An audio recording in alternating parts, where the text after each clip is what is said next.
आज चाहिँ मैले चिकन मन्दी फ्राई बनाउन गइरहेको छु। प्लिज हेरिदिनु होला भिडियो फुलसम्म।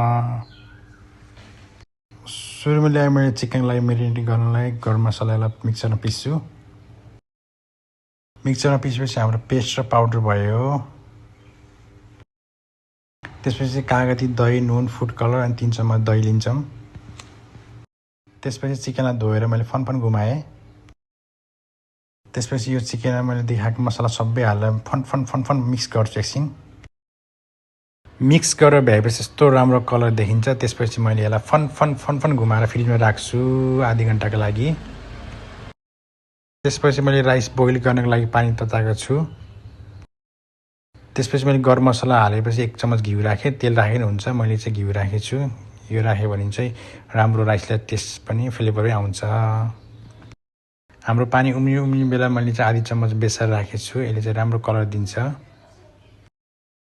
त्यसपछि पानी उम्लेपछि मैले 1 चम्मच चिनी राखेँ। चिनीले चाहिँ राइस राम्रो पनि हुन्छ, टुक्रिन पनि राम्रो टेस्ट पनि आउँछ। त्यसपछि मैले राइस हालेपछि 2 मिनेट फन चलाएर ढाक्छु। हाम्रो राइस रेडी हुने बेला चाहिँ मैले एउटा कागती काटेर हालेर फन चलाउँछु। हाम्रो राइस रेडी भएको छ। यसमा चाहिँ मैले सिक्रेट मसला हाल्छु। मैले चाहिँ मेरो चाहिँ भन्न मिल्दैन। रेडी भइसकेको छ राइस। त्यसपछि मैले चाहिँ घिउ हालेर कोइला हालेर मजाले दम दिन्छु। यसले चाहिँ राम्रो फ्लेभर दिन्छ राइसमा। ढाक्दिएँ मैले। हाम्रो फ्राई बिन तातेपछि मैले लो हिटमा यसमा चिकन फ्राई गर्छु 10 मिनेटको लागि। 10 मिनेट भयो, म यसलाई फर्काउन गइरहेको छु। कस्तो देखिँदो रहेछ है त वाउ। फेरि अब मैले 10 मिनेट फेरि फ्राई गर्छु।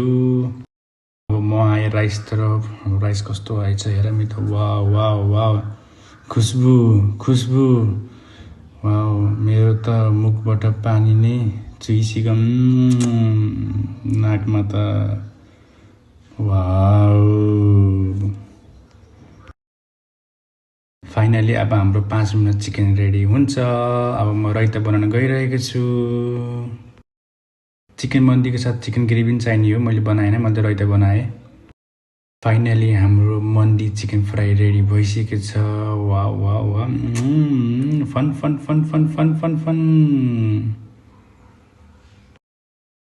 फाइनली मेरो रेसिपी कस्तो लाग्यो हजुरहरूलाई प्लिज राम्रो लाग्यो भने कमेन्ट गरिदिनु होला। हस् त, धन्यवाद।